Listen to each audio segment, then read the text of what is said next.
बता रहा हूं कि आप देखते जाइए, हिंदू वोट देता रहे, एक दिन जिस तरह मुस्लिम वोट बैंक है उसी तरह आपको एक दिन हिंदू वोट बैंक भी नजर आएगा। मैंने कुछ दिन पहले, 2 या 3 दिन पहले एक शो किया था जिसमें मैंने बताया था कि अब ममता को भी हिंदू वोट बैंक चाहिए। क्यों? क्योंकि भाई आपके इतने ढेर सारे वोट कट गए, घुसपैठिए कट गए, वो जितने लोग मर गए थे और आकर वोट दे देते थे वो कट गए। 6 करोड़ आधार कार्ड आपने देखा गायब हो गए, उसमें 40 लाख या 34 लाख तो ममता बनर्जी के स्टेट से ही थे। फिर आप SIR कार्रवाई देख रही लगातार। ममता बनर्जी को, अखिलेश यादव को, राहुल गांधी को, DMK को, वामपंथियों को सुप्रीम कोर्ट से बड़ी उम्मीद थी। अब सुप्रीम कोर्ट में चीफ जस्टिस सूर्यकांत जब से आए हैं वो किस तरह डील कर रहे हैं, किस तरह हैंडल कर रहे हैं आप सुन ही रहे हैं। एक चीज होता है ना हौसला गिरना। SIR कार्रवाई तो आप नहीं रोक रहे हैं, कैसे कह रहे हैं घुसपैठियों को निकाल बाहर करो, सुरंग बना के आते हैं, हमारा खाते हैं, हमारी चोरी करते हैं, क्या आप चाहते हैं। और जिस तरह कपिल सिब्बल और अभिषेक मनी सिंघवी टाइप के वकीलों की ऐसी तैसी हो रही इस समय सुप्रीम कोर्ट में, ये यकीन मानिए बड़ा इंजॉयबल है।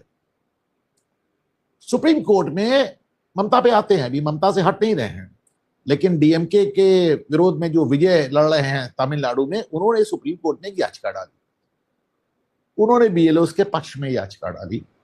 तो सुप्रीम कोर्ट ने कहा कि हाँ ठीक है, राज्य सरकारों को देखना चाहिए कि उनके ऊपर वर्कलोड कम हो, जरूरत हो तो ज्यादा लोगों को इन्वॉल्व करें। लेकिन एक बड़ी बात जो आज सुप्रीम कोर्ट ने कहा, इलेक्शन कमीशन का आदेश राज्य सरकारें नहीं टाल सकती, उनको अपने लोग लगाने ही बाध्यकारी है। आपको दिखाता हूं, सुप्रीम कोर्ट राज्य सरकार के कर्मचारी SIR सहित दूसरे वैधानिक यानी कॉन्स्टिट्यूशनल कामों को करने के लिए बाध्य हैं, यानी विवश हैं, मजबूर हैं।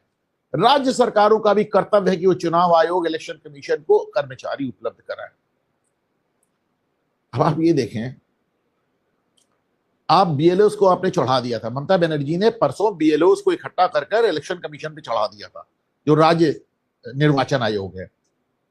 तो उनको समझ में आ गया कि अब ये गुंडागर्दी नहीं चलेगी। बात हो रही है तमिलनाडु से दाखिल एक याचिका पर बोल रहे हैं चीफ जस्टिस, लेकिन मैसेज आ रहा है बंगाल तक।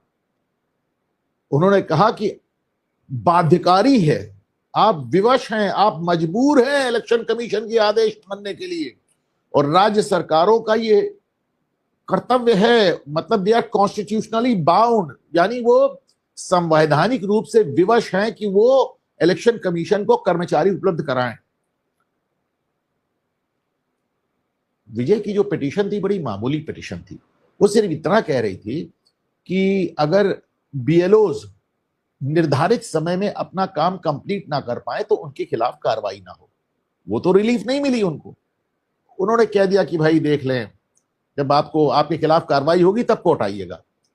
लेकिन बड़ा काम उन्होंने जो किया कि इलेक्शन कमीशन की जो कॉन्स्टिट्यूशनल पावर है, जो संवैधानिक शक्ति है, उसको एक लाइन में, आपने इस तरह का बयान जमाने से नहीं देखा होगा सुप्रीम कोर्ट से।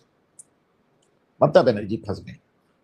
ममता बनर्जी, अब मैं आता हूं अपनी भविष्यवाणियों पर।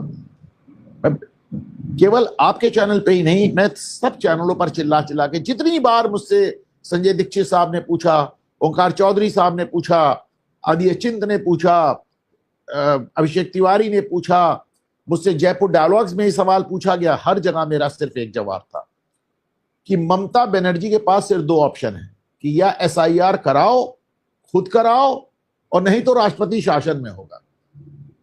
आपको याद होगा मेरी ये बात इतनी बार मैंने कही, आप लोगों के सवालों के जवाब में मैंने कहा, जब आप बाद में प्रश्न करते उनके उत्तर में भी मैंने कहा। आज ममता बनर्जी ने एग्जैक्टली यही बात कही। उन्होंने कहा अमित शाह चाहते थे कि हम SIR में कुछ गड़बड़ी करें और वो हमारे यहाँ राष्ट्रपति शासन लगा दें। एकदम हूबहू वही बात ममता बनर्जी ने कही। मुझे देख के बहुत मजा आया, बहुत रोना रो रही थी आज ममता बनर्जी। वो कही तो अमित शाह की चाल थी कि हम SIR मना कर दें। अब वो भाई दिक्कत समझिए, ममता बनर्जी हर तरफ से बेबस हो गई। मैं वो हिंदुओं का मुंह देख क्यों रही, समझिए। मुसलमान उनसे कह रहा है क्या ममता दीदी, आप कहती थी चाहे गोली चल जाए, चाहे मुझे फांसी पे लटका दो, मैं SIR नहीं होने दूंगी।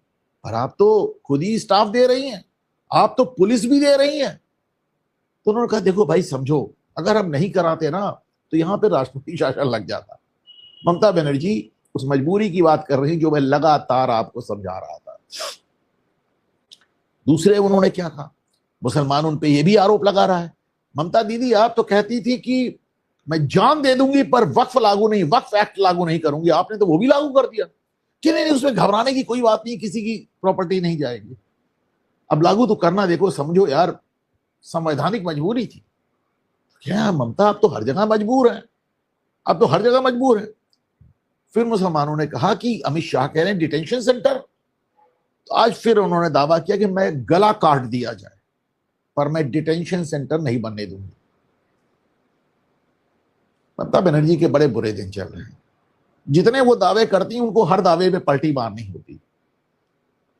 और आप सोचें कि मुसलमानों का वक्फ एक्ट लागू हो गया, एसआईआर हो रहा है, घुसपैठिए लाखों की संख्या में भाग रहे हैं, दूसरे राज्यों में जा रहे हैं, बांग्लादेश जा रहे हैं, नेपाल जा रहे हैं, गिरफ्तारियां हो रही हैं। बांग्लादेशियों के ऊपर सुप्रीम कोर्ट कितना सख्त है, घुसपैठियों पे सुप्रीम कोर्ट कितना सख्त है, एसआईआर पे सुप्रीम कोर्ट कितना सख्त है। आपके बीएलओस का आपने जो आंदोलन कराया उसके खिलाफ आज सुप्रीम कोर्ट का बयान आ गया। शी हैज नो ऑप्शन, और उनके पास मुसलमानों को देने के लिए कोई जवाब नहीं। तो आज ममता बनर्जी ने, अच्छा देखिए घुसपैठियों की बात पे मैं आपको बार बार याद दिलाता हूं, ममता बनर्जी वही हैं जिन्होंने आज से तकरीबन 20 साल पहले संसद में आंसू निकाल निकाल के रोया था और अपना रेजिग्नेशन स्पीकर के ऊपर फेंक दिया था कि बंगाल से घुसपैठिए क्यों नहीं निकाले जा रहे हैं। जिन घुसपैठियों को निकाले जाने के लिए उन्होंने संसद से रिजाइन किया था, उन्हीं घुसपैठियों के लिए आज पैरवी कर रही। क्यों? तब वामपंथियों की सरकार थी, ममता विपक्ष में थी, आज ममता की सरकार है, घुसपैठिए वोट बैंक है। आपको मैंने वीडियो दिखाया था जिसमें वो कह रही थी कि मुसलमान दुधारू गाय है, दूध देती है और मैं उसकी लात खाने के लिए तैयार हूं। इतना ब्लंटी आज तक किसी ने बोला नहीं जैसे ममता ने बोला। आज पहली बार ममता ने मुसलमानों को चेतावनी भी दी, वार्निंग दी। ये दिखाता है डेस्परेशन, डर। पिछली बार मैंने कहा था ना वो शोले डायलॉग, जो डर गया वो मर गया, तो उनका डर दिखाता है। उन्होंने कहा मुसलमानों मैं तुमको चेतावनी दे रही हूं, बिहार में तुमने देखा, उन्होंने ओवैसी का नाम नहीं लिया, उन्होंने कहा बिहार में तुमने देखा कि किस तरह अलग अलग मुस्लिम कैंडिडेट खड़े हो गए और उससे भाजपा को कितना फायदा हुआ। मैं तुमको वार्न कर रही हूं, चेतावनी दे रही हूं, यहां पर इंडिपेंडेंट कैंडिडेट, निर्दलीय उम्मीदवार मत उतार देना, फिर नुकसान तुम्हारा होगा, फिर रोते हुए मेरे पास मत आना। आपने ममता को ये बातें करते पहले कभी नहीं सुना। अब जाहिर सी बात है ममता हर तरफ से घबराई हुई है। तो मेरी दूसरी भविष्यवाणी जो मैंने कहा था, आप देखते जाइए, हारिए ना हिम्मत, बिसारिए ना राम, इस देश में एक हिंदू वोट बैंक बनेगा। वो ममता बनर्जी जो खुलेआम मुस्लिम तुष्टीकरण करती हैं, उन्होंने बाबरी मस्जिद, नई बाबरी मस्जिद बनाने के नाम पे हुमायूं कबीर को सस्पेंड कर दिया।